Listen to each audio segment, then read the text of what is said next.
आदरणीय भाई चंद्रशेखर जी आपके बीच आए हैं। जहां जो लोग खड़े हैं, मैं निवेदन है कृपया कुर्सी में बैठ जाएं और शांति बनाए रखें। अभी बहुत जल्दी आपके बीच भाई चंद्रशेखर जी अपनी बात रखेंगे। अब मैं यहाँ के कैंडिडेट से निवेदन करना चाहता हूँ, कृपया अपनी बात रखें, प्लीज आइए। हॅलो, मंचावर जेवढे भी थांबलेले आहेत सर्व भीमसैनिक खुर्चीवर बसून घेण्याची सर्व भीमसैनिकांना विनंती आहे। हॅलो, बाईला जायचं आहे, उशीर होत आहे, सहकार्य करा सगळ्यांनी, वेळ कमी आहे आपल्याला, बाई भाषण करत नाही म्हणत आहे, शांत सहकार्य करा सगळ्यांनी। स्टेजवरील जेवढे थांबलेले भीमसैनिक आहेत कृपया करून आपण स्टेजच्या खाली उतरून आम्हाला सहकार्य करा। आपण सगळे जवळचेच आहोत, कोण लांबचं नाही, तर आपण समोरून बघायचंय, समोर बसा, समोर बसून स्पष्टपणे भाषण ऐकू येईल आपल्याला। करू काय भैया किससे काय पब्लिक बस आप बोलो ना, नहीं आप बोलो, आप जैसी बात करेगा टाइम पे हम लोग का जा रहा है। सर्व भीमसैनिकांना कळकळीची विनंती आहे की आपण खुर्चीवरती बसून घ्यायचंय। हॅलो, सर्वांनी शांत बसा, 5 मिनिट सहकार्य करा। स्टेजवरून सगळे खाली जावा, लवकर सहकार्य करा, बाईला निघायचं आहे, उशीर होत आहे।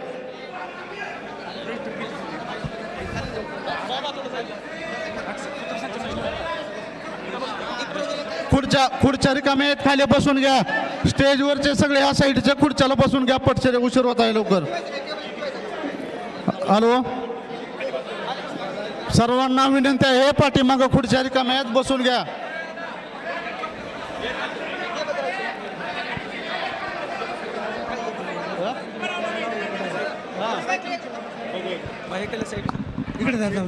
महत्वाचे कार्यकर्ते थांबा थांबा, हे पोर आहेत इकडचे सगळे खाली पाठवा, महत्वाचे। ओके, सुपी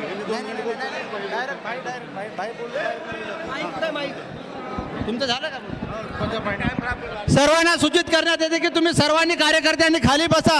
हे कार्यक्रम कॅन्सल झालेला होता, बाईची तब्येत ठीक नाही, तरी तुमच्यासाठी ते इथपर्यंत आलेले आहेत। 5 तास ते गाडीमध्ये झोपून आलेले आहेत। तुम्हाला कळकळीची विनंती आहे, तुम्ही सगळ्या कार्यकर्त्यांनी खाली व्हा। तुम्ही जर असं जर गोंधळाचं वातावरण करून आले तर समजा बघा, इथं सबको तुम्हाला सगळ्याला निवेदन आहे, ते तुम्हाला तिथून आलेले आहेत। बाईची तब्येत ठीक नसताना तुम्हाला इथं मार्गदर्शन करण्याला आलेले आहेत। तुम्ही सर्व लोकांनी तुम्ही शांत बसा। बाईला 5 मिनिटं बोलून आम्हाला वेळ होणार आहे, आम्ही निघणार आहे इथनं थोड्या वेळानं। तुम्हाला सगळं कळकळीची विनंती आहे, तुम्ही सगळे आंबेडकर राईट्स लोक आहेत। असा गाढवासारखा जर गोंधळ केला तर समजा त्याचं काय इम्प्रेशन जाईल नेत्यावर दिल्लीच्या। तुम्हाला माणुसकीने चांगलं ना ऐकायला येणार नाही। तुम्ही गोंधळ वगैरे कमी करा, पाठी मागलेले ए रे मित्र रे बाजूला हो, चल। तुम्हाला सगळ्याची विनंती आहे। अब स्लोगन लगाते हैं, बाबा साहब डॉक्टर अम्बेडकर, बाबा साहब डॉक्टर अम्बेडकर, भाई चंद्रशेखर जिंदाबाद, भाई चंद्रशेखर जी जिंदाबाद। सगळ्यांना सन्मानाची विनंती आहे। या साईडला जेवढे उभे आहेत ना त्यांनी तिकडे खुर्च्या खाली तिकडे बसा। आम्ही तुमच्या कार्यक्रमासाठी भाई आहेत ना 8 तासाचा प्रवास करून आलेले आहेत, तर तुमच्या शहरामध्ये भाईंचं स्वागत जरा चांगल्या पद्धतीने होऊ द्या। भैया साहेबांच्या उमेदवारीसाठी तुम्ही सगळे लोक इथं आलेले आहेत। तुम्हाला विनंती आहे, त्यांना जर तुम्हाला निवडून द्यायचं असेल, भाईंना ऐकायचं असेल तर एक ताकदीने एक साईडला या सगळेजण। एवढी गर्दी करून इकडे उभे करा, या साईडला या। 10 मिनिटाच्या नंतर आम्ही थांबणार नाहीत। हां भैया, दीप वगैरे काही नाही भाऊ, नाही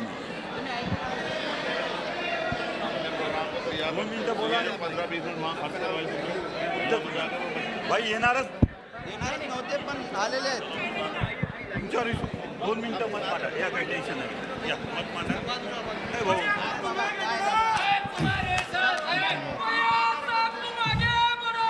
हॅलो,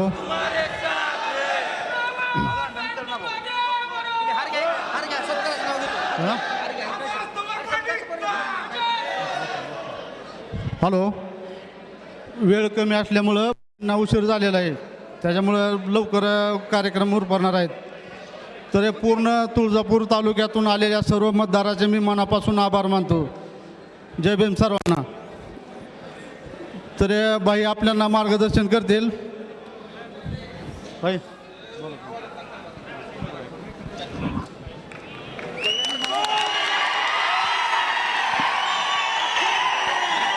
हेलो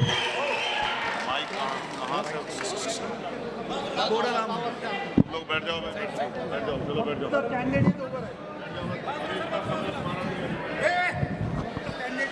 ये माइक कहाँ है? हमारा साउंड सिस्टम कहाँ है? इसको ठीक करो यार. कौन ऑपरेट कर रहा है? इसको ठीक करो. इसकी आवाज कहाँ जा रही है? मेरी आवाज आपको सुनाई दे रही है? बहुत अच्छा. मैं आप सबका धन्यवाद करता हूं और आप भाइयों से कहता हूं, अक्सर मैं कहता नहीं कि बैठ जाओ, क्या भेड़ बकरी की तरह खड़े हो यार. बाबा साहब का सिपाही बताते हो.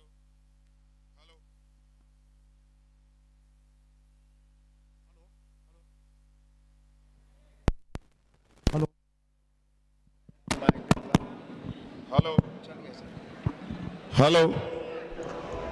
आप सब लोगों ने भी बैठ जाओ, बैठ जाओ, बैठ जाओ. फिर कुछ देर आपसे बात हो जाएगी. बैठ जाओ भाई. आपके लिए चिट्ठी मंगवाएं क्या? मंच पे आज तक कभी खड़े नहीं हुए क्या? गए नहीं मंच पे? ऐसा आज नहीं गया था तो मंच. बैठ जाओ भाई. बस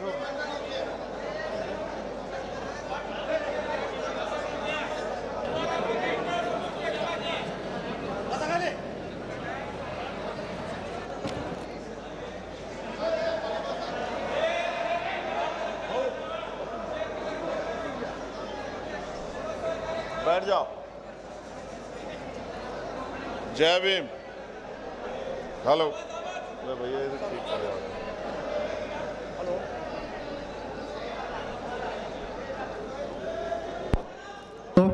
हेलो.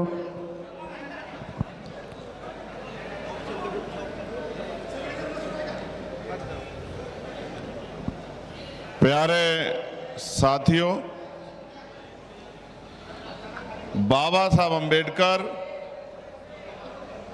संविधान में हमें कुर्सी पे बैठने की ताकत देके गए. ये आज़ादी से पहला समय नहीं है कि हम कुर्सी पे नहीं बैठ सकते हैं, लेकिन अगर हम उनको अपना नेता मानते हैं तो हमें उनकी बातों पे भी चलना चाहिए. ये भेड़ बकरे जैसा माहौल बना के क्यों खड़े हो? ये ऐसे यहाँ खड़े हो, क्या करोगे खड़े हो कैसे? मेरा भी समय खराब कर रहे हो, अपना भी खराब कर रहे हो.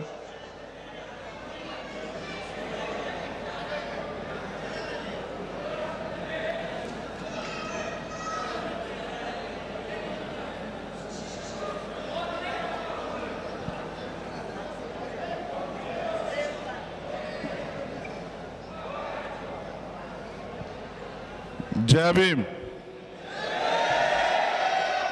जय भारत. जय संविधान. जय मंडल. जय जोहार. जय जवान. जय किसान. आज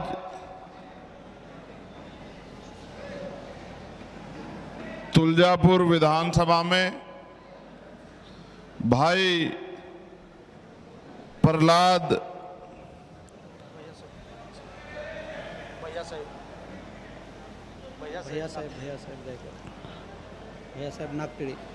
भैया साहिब नागटिके जी के चुनाव प्रचार में यहां आपके क्षेत्र में मुझे आने का मौका मिला.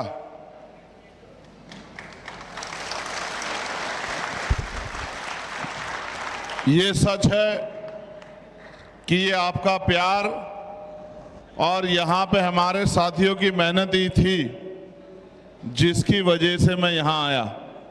वरना 5-6 घंटे का सफ़र करके और फिर वापसी 5-6 घंटे का सफ़र करके अन्य प्रत्याशियों के लिए भी प्रचार करना था. लेकिन क्योंकि आपने यहाँ मेहनत की है, मेहनत करके ताकत बनाई है, उसमें थोड़ा बहुत योगदान मेरा भी हो जाए, इसलिए मैं यहाँ पर आया हूँ। जब मैं यहाँ से जाऊँगा तो हमारे दो प्रत्याशियों की सभा पुणे में है, वहाँ जाके उनके लिए भी प्रचार का काम मुझे करना है। इसलिए मैं एक एक मिनट को बचाने का प्रयास करता हूँ। सच तो ये है कि आज मैं चुनावी बात कम और आपको तैयार करने की ज़्यादा करूँगा। सम्मानित साथियों, मैं अपनी बात को शुरू करते हुए समय समय पे भारत की धरती पे जन्मे सभी संतों, गुरुओं और महान पुरुषों को नमन करता हूँ। उनमें भी राष्ट्रपिता ज्योतिबा फूले, छत्रपति साहू जी महाराज, छत्रपति शिवाजी राजे, माँ जीजाबाई, संत तुकाराम, संत गाडगे जी महाराज, नारायणा गुरु, मान्यवर साहब श्री काशीराम और करोड़ों करोड़ों देशवासियों को, महिलाओं को इज्जत की जिंदगी दिलाने वाले, भारत को संविधान देने वाले डॉक्टर बाबा साहब अम्बेडकर को मैं आज याद करता हूं। मैं समझता हूं कि भैया साहब नाक टिके अपने काम को जिम्मेदारी से कर रहे हैं, लेकिन कोई भी अकेला व्यक्ति कामयाब नहीं हो सकता, क्योंकि ये लोकतंत्र है, लोकशाही है। लोकशाही में तो लोगों को तैयार करना पड़ता है। जैसे मैं आज कोशिश करूंगा कि बहुत लंबा चौड़ा भाषण देने की बजाय आपको चुनाव में किस तरह काम करना है उसके लिए मैं आपको तैयार करूंगा। अभी आपको लगता है कि ये मंच पर बैठने से इज्जत बनती है। ये मंच पर बैठने से इज्जत नहीं बनती, काम करने से इज्जत बनती है। जो जैसा काम करेगा समाज में उसकी ऐसी इज्जत होगी।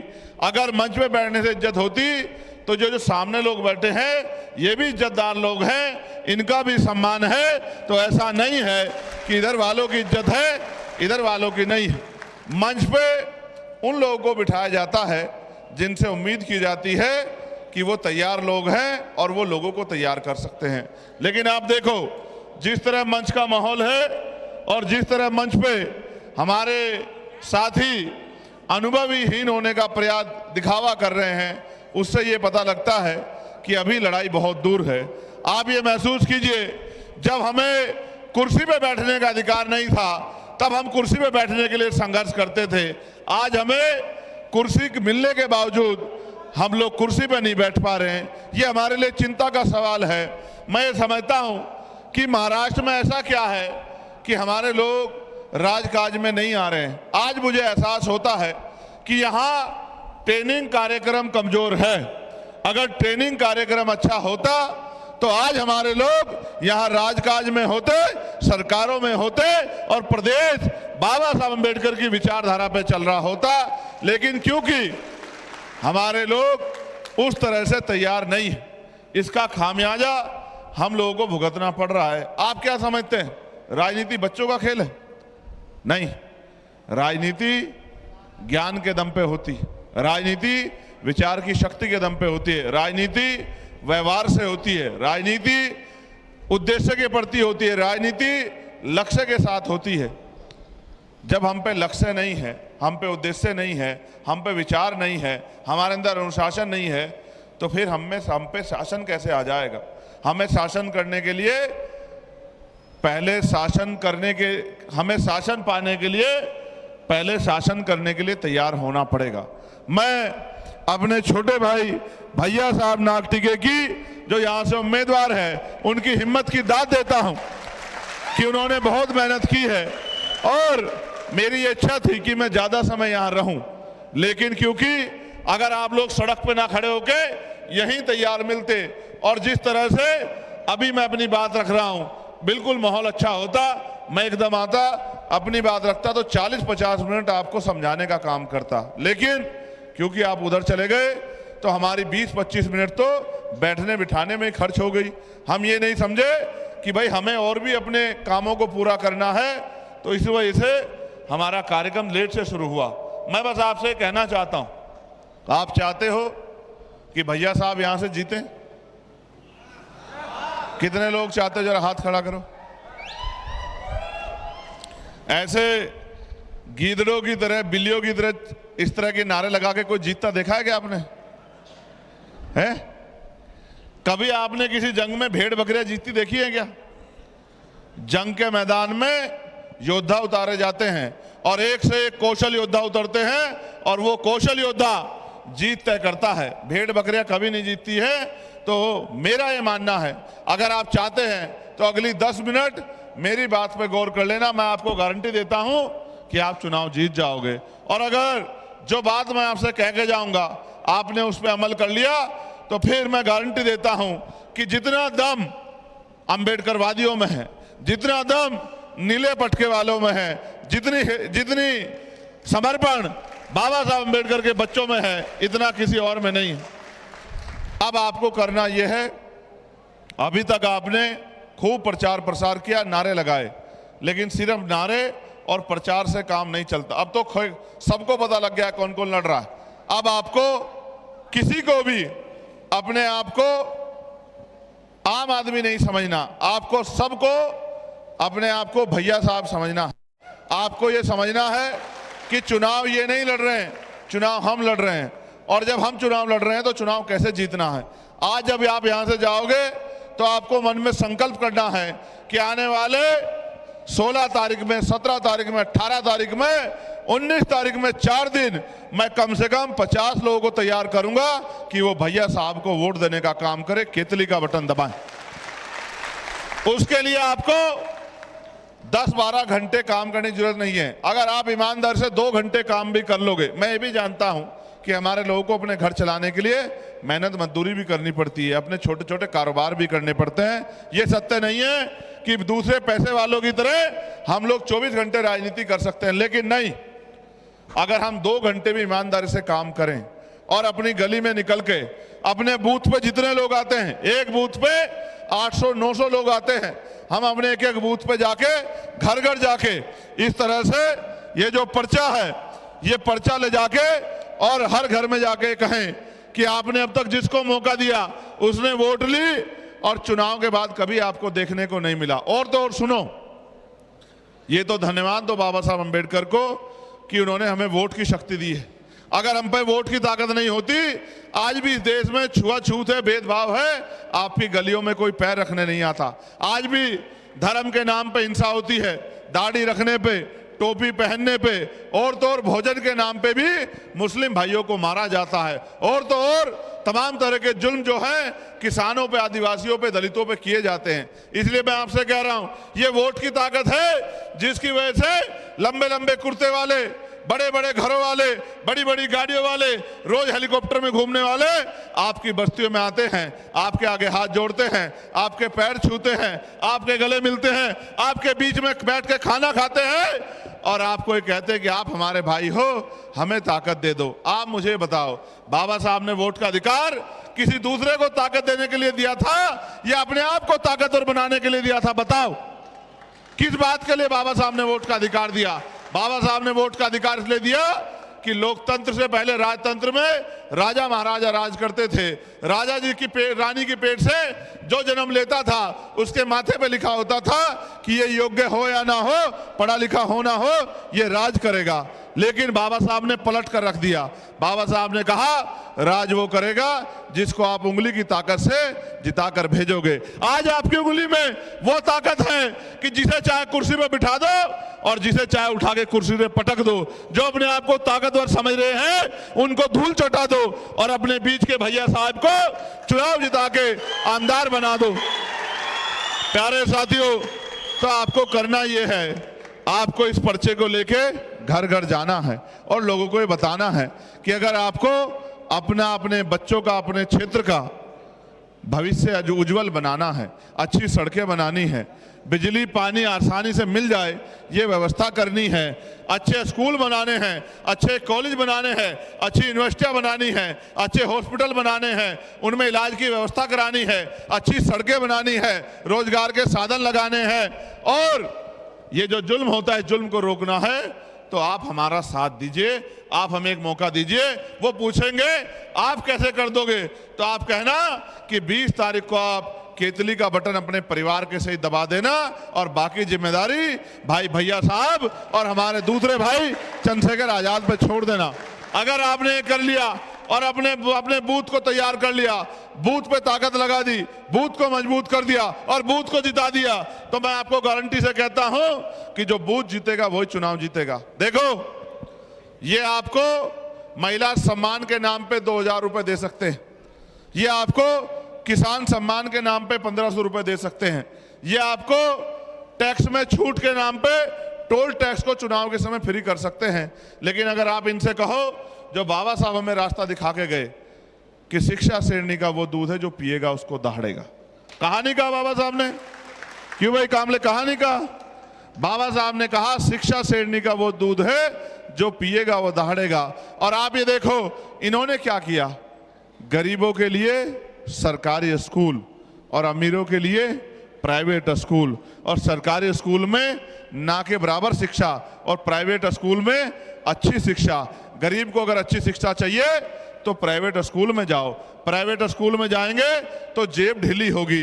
जिनके पास खाने को रोटी नहीं, पहनने को कपड़े नहीं, सर पे छत नहीं, पीने को पानी नहीं, वो अपने बच्चों को अच्छी शिक्षा कैसे दिलाएंगे? जब अच्छी शिक्षा नहीं मिलेगी तो उनके बच्चे डॉक्टर, इंजीनियर, IAS, IPS, वकील, जज, पटवारी, सेक्रेटरी, ADM, DM कैसे बनेंगे? जब वो नहीं बनेंगे तो वो क्या करेंगे? वो मजदूरी करेंगे, वो गटर में उतरेंगे, वो सीवर में उतरेंगे, वो मैला उठाएंगे, वो ठेकेदारी का काम करेंगे, वो खेतों में काम करेंगे, वो फैक्ट्रियों में, कंपनियों में काम करेंगे और इतने कम पैसे में गरीबी में पैदा होंगे और गरीबी में मर जाएंगे। अगर जीवन को बदलना है तो बाबा साहब अम्बेडकर ने कहा political power is the master की। राजनीतिक सत्ता वो चाबी है कि आपकी सारी परेशानियों का हल कर देगी। फिर आपको दोहरा रहा हूं, political power is the master की, यस इट इज मास्टर की by which you can open each and every door for progress. ये सत्ता एक ऐसी चाबी है जिससे आप अपनी सफलता के सारे ताले खोल सकते हैं। ये बाबा साहब अम्बेडकर ने कहा है।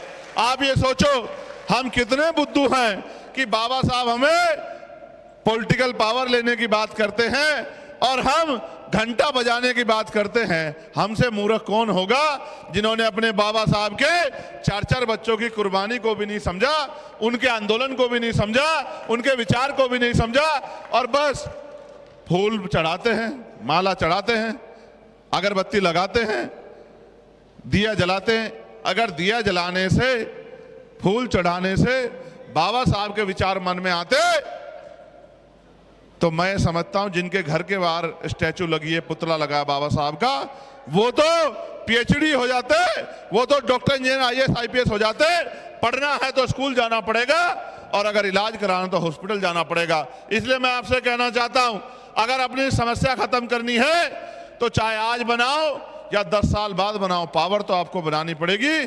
क्योंकि मान्यवर काशीराम साहब कहते थे जिनका राज होता है उनकी बहन बेटियों पे कोई जुल्म नहीं करता है, जिनका राज होता है उनकी कोई मूछें नहीं काटता है, जिनका राज होता है उनकी मटकी छूने पे कोई हत्या नहीं करता है, जिनका राज होता है उनके बच्चे भूखे नहीं मरते हैं, जिनका राज होता है उनको किसी के आगे हाथ नहीं फैलाना पड़ते। और आज तो हमें सब कुछ करना पड़ता है। हम झोपड़ियों में रहते हैं, हम कोठरियों में रहते हैं, जहां दूसरी तरफ लोग बड़े बड़े महलों में रहते हैं, हम 6 बाई 10 के घरों में रहते हैं और हम भी सोचते हैं कि हमारा जीवन बदल गया है। नहीं बदल सकता जब तक आप शुरुआत नहीं करोगे। मेरे साथियों, अगर एक बार भी आपके मन में इच्छा है कि भैया साहब को जिताना है तो फिर खुद से भैया साहब बन के आज से जाके लग जाओ और अपने अपने बूथ की जिम्मेदारी लो और वोट का बिखराव बूथ पे बंद करो, लोगों से हाथ जोड़ो और लोगों से अपील करो कि हमें ताकत दो। फिर उसके बाद क्या करना है, जिस दिन वोट पड़ेगा 20 तारीख को सुबह 5 बजे उठना है, बूथ का जाकर एजेंट बनना है, अपने ऊपर जिम्मेदारी लेनी है और अपना जहां बस्ता लगेगा 4 जिम्मेदार लोगों को वहां जाकर बैठना है और जो भी आए व्यक्ति जिसका Aadhaar card, PAN card, ration card कुछ ना मिल रहा हो उसको तैयार करना है कि वो वोट डाले। और बचे हुए लोग गलियों में घूम घूम के लोगों से अपील करें कि वोटिंग परसेंटेज ज्यादा करो। जब हमारा वोटिंग परसेंटेज ज्यादा होगा तभी तो हम लोग जीतेंगे। फिर जब शाम के टाइम ईवीएम बंद होने का समय आ जाए तो फॉर्म 17C उनसे लो, जिसमें लिखा होगा ईवीएम का नंबर क्या है, इसमें वोट कितने पड़े, महिला कितनी पड़ी, पुरुष कितने पड़े और टोटल वोट कितने थे। पूरा डाटा बनाओ, रजिस्टर मेंटेन करो और फिर 23 तारीख को काउंटिंग में जाके अपनी एक एक वोट को गिनवाने का काम करो। ऐसा नहीं है कि सिर्फ रैली करने से जीत जाएंगे, ऐसा नहीं है सिर्फ बूथ पे बैठने से जीत जाएंगे, नहीं। जब आप मेहनत करोगे तब जीतेंगे, और जब आप मेहनत करोगे फिर आपको कोई नहीं हरा सकता, क्योंकि इस देश में जहां से चल के हम लोग आए हैं और जहां आज पहुंच गए हैं, आप उदाहरण के तौर पे किसी को मत देखिए, मेरी तरफ देखिए। मैं प्राइमरी स्कूल के हेडमास्टर का बेटा हूं, तमाम तरह से संघर्ष कर रहा हूं और बड़े बड़े धन्ना सेठों को धूल चटा के मेंबर ऑफ पार्लियामेंट बनके दिल्ली में खड़ा हूं। और आप जानते हैं दिल्ली में जब आपका ये चंद्रशेखर आजाद आपके हकों की आवाज उठाता है तो सरकार की कुर्सी हिलाने का काम करता है, इस बात को आप जानते हैं। आपने ये भी देखा होगा जब दीक्षा भूमि पे अतिक्रमण हुआ, तब भूमि पे अतिक्रमण करके पार्किंग बना रहे हैं। मैंने कहा कोई बात नहीं, मैंने केंद्र की सरकार को पार्लियामेंट में कहा कि दीक्षा भूमि हमारा गौरव है, अगर दीक्षा भूमि से किसने छेड़खानी करी, क्योंकि आपकी मिलीजुली सरकार है, तो आप याद रखना सरकार की ईंट से ईंट बजा देंगे। और सरकार को अपना फैसला वापस लेना पड़ा। अभी भी मेरे पास महाराष्ट्र की बहुत सारी समस्याएं आई हैं कि भैया पार्लियामेंट में आवाज उठाना। वक्फ का मामला हुआ, मैंने पार्लियामेंट में आवाज उठाई। एनआरसी का मामला हुआ, मैंने आंदोलन करके 29 दिन जेल में काटी, लाठियां खाई। मौलाना कलीम साहब का मामला हुआ, तबलीगी जमात के लोगों को सताया गया, जेल में बंद कर दिया गया, झूठे आरोप लगा के उनको जेल से निकालने की लड़ाई हम लोगों ने लड़ी। हमने हमेशा जब भी किसी पे जुल्म हुआ सबकी लड़ाई लड़ने का काम किया। किसान भाइयों की 13 महीने लड़ाई लड़ी, पहलवान बेटियों की लड़ाई लड़ी। लेकिन हमने सीखा किससे? हमने बाबा साहब अम्बेडकर से सीखा कि अन्याय के खिलाफ लड़ना चाहिए। जुल्म करने वाले से जुल्म सहने वाला ज्यादा दोषी होता है। और मैं आपसे कहना चाहता हूं, मैं अपने बहादुर भाई पे बहुत भरोसा करता हूं, बस आपसे उम्मीद करता हूं कि इसका साथ दो और खुद से भैया साहब बनके फील्ड में जाके मेहनत करो। और अगर आपने 4 दिन ये काम कर लिया तो मैं लिख के देता हूं कि फिर आपकी जीत सुनिश्चित होगी, आपको कोई रोक नहीं सकता। कुछ साथी यहां दूसरी पार्टियों के आज हमें समर्थन दे रहे हैं, मेरी जानकारी में ये बात आई है। मैं उन भाइयों से कहूंगा कि वो इस तरफ आ जाएं, मैं उनके समर्थन की घोषणा भी कर दूंगा, जिससे कि हमारा काम आसान हो जाए। क्योंकि अभी मुझे पुणे लौटना है और वहां पर 2 सभाएं हैं, और आप जानते हो 10 बजे तक ही प्रचार होता है, 10 बजे के बाद प्रचार नहीं होता है। कुछ मजबूरियां ना होती तो मैं कई घंटे आपके बीच बिताता, लेकिन मैं ये वादा आपसे करता हूं कि अगर आपने मेहनत करके सीट जिता दी तो मैं आपका धन्यवाद करने के लिए यहां बहुत जल्द भी आपके बीच में जरूर आऊंगा। तो जो समर्थन वाली टीम है, मैं उनसे आग्रह करूंगा कि वो आ जाएं और आके यहां अपना समर्थन पत्र हमें दे दें, हम उनका धन्यवाद कर दें और हम उनको विश्वास दिला दें कि जहां आपका पसीना पड़ेगा हम लोग खून देने का काम करेंगे, भाईचारा निभाने का काम करेंगे। आज जो हमारे साथ खड़ा है हम उसके साथ खड़े हैं और उसका हाथ किसी भी कीमत पर नहीं छोड़ेंगे, इस बात का मैं आपको विश्वास दिलाता हूं। आ जाओ, इस तरफ आओ, इस तरफ तेजी से चलो, तेजी से चलो, तेजी से चलो, जल्दी चलो, तेजी से आ जाओ भाई, तेजी से आ जाओ, आ जाओ।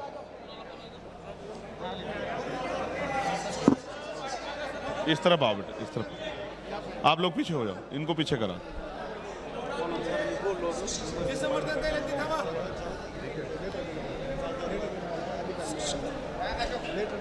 लेटर वो मेरी गाड़ी पे ले जाओ उनको, मेरी अभी चुपचाप चल जाओ, गाड़ी पे जाके खड़े हो जाओ, गाड़ी पे ले लो।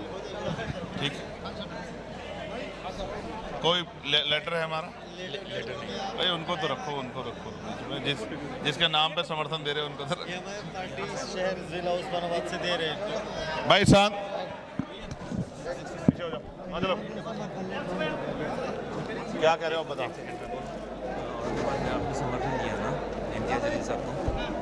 इम्तियाज साहब को? इम्तियाज साहब जीते आपने दिया ना औरंगाबाद में, हजरत ने वो भी यहाँ पे बोल दो।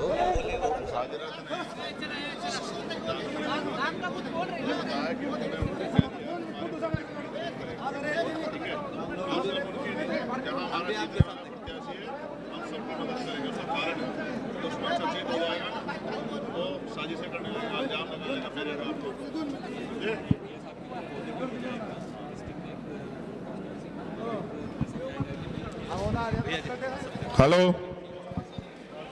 हेलो, यहाँ हमारे AIMIM के साथियों ने भाई भैया साहब के काम से प्रभावित होके उनको अपना समर्थन देने की घोषणा की है। मैं इनका दिल की गहराई से धन्यवाद करता हूं। साथ साथ भैया, मैं नहीं पहनता हूं भैया साहब, साथ साथ मैं ये भी चाहता हूं, मेरा लोकसभा में भी प्रयास था कि भाई इम्तियाज जलील साहब जीत कर आए, इसलिए क्योंकि वो बहादुर नेता है हमारा यहाँ का, उसको आना चाहिए था, लेकिन वो चुन के नहीं आ पाए।